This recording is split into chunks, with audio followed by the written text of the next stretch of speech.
would you get through a design block? In this video, I'm going to talk to you a little bit about how I can help you to create more design activity and be more fluid within your inspiration and design process and to avoid any design blocks. Hi, my name is Sarah. I am a fashion product developer. I have 17 years fashion industry experience. I help up and coming and established brands to create more sales through client profile and brand protection. I have experience in design right through to delivery and sales, retail and wholesale, and everything in between. So let's talk fashion. What do you do when you have a design block? What is a design block, first of all? Well, a design block is where you can't move forward with your creativity. You feel that there is a block. You feel that nothing that you do is helping you to be able to be fluid with your designs or building your collection. I have 4 key tips that you can practice when you have a design block that you can do that will open that creativity, that will help you carry on designing smoothly. Number 1 is mind mapping. You can call it what you want, but it basically means clearing your mind and clearing your thoughts and making sure that everything is understood and clear from the start. And the starting point of a design process is your customer. Refer back to your customer profile, your client profile, and make sure that the images, there's enough images on your board. Make sure the right images are on your board. Make sure that a good round 360 of their life and their impression of their life that you can build up in your own mind is on that board. I would also back that client profile up with a brand story. This is where you can highlight your mission statement and your brand values, but also it would be a creative idea to map out a paragraph of where the brand came from, the feeling of the brand, a bit of a brand story.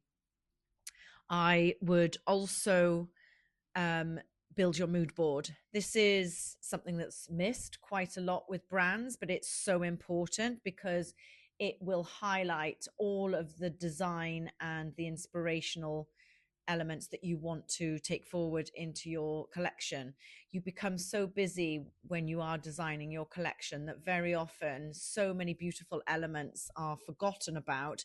And this is an opportunity where to record them, where to record the images. So make sure you always build a mood board that reflects shapes, prints, fabrics, colors, ideas, whether it be button ideas, belt ideas, tie ideas, anything that you come across that stimulates your design process, make sure you put on the mood board. It could actually be swatches of real fabric or, pieces of leather, surface, the differentiation of texture, anything that really stimulates your designing goes on that mood board.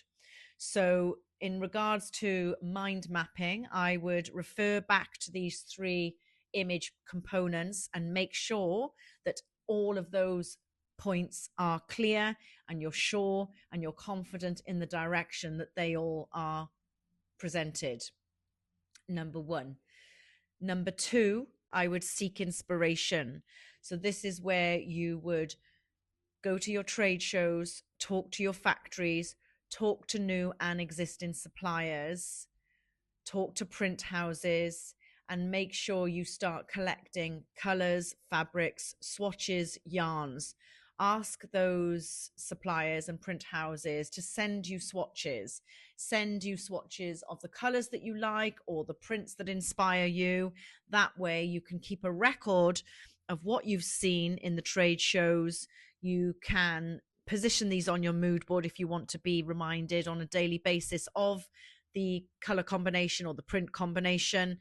And you can also refer back to your factories and talk to them about what trends, what shapes, what colors, what clothing items are coming through, what has been talked about. They won't tell you details of what their customers have been talking about, but they will give you an idea of trend. And very often a factory will also have their own showroom where their in-house designers are actually designing their own ranges to represent to customers passing through. So you have an idea of their expertise and how they pull together a garment. And very often that is quite an inspiration in itself. So talk to your factories, talk to your suppliers, talk to your print houses, go to the trade shows, start swatching, start gathering what people have to offer and where they think the trends are moving forward. That will always be a clear inspiration for you. Number 3, limit your options. Make sure you have a critical path in place, which effectively will limit your time options. So you have a start and a stop. You have a clear indication of that time that you have to do that exercise. You would have already also understood how many pieces you need to design for in your range. And if you don't, and if it's a new collection, make sure you map out those styles and understand how many pieces you have to design into.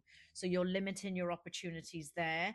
Make sure you've balanced the collection and you understand what tops versus what bottoms you need to design. So you're limiting your options there, and make sure you have a critical path. So you're limiting your options on time. So when you start an exercise, you have a very strict time on when you need to stop your exercise. And lastly, point number 4, change location. You've probably got a very busy looking studio or a very busy day-to-day environment. Take yourself away. Take your visuals, take your contacts, take your critical paths, take your mood boards, take everything that you have clarity on and take it somewhere, whether it be for 24 hours in a log cabin or a cottage somewhere where it's peaceful.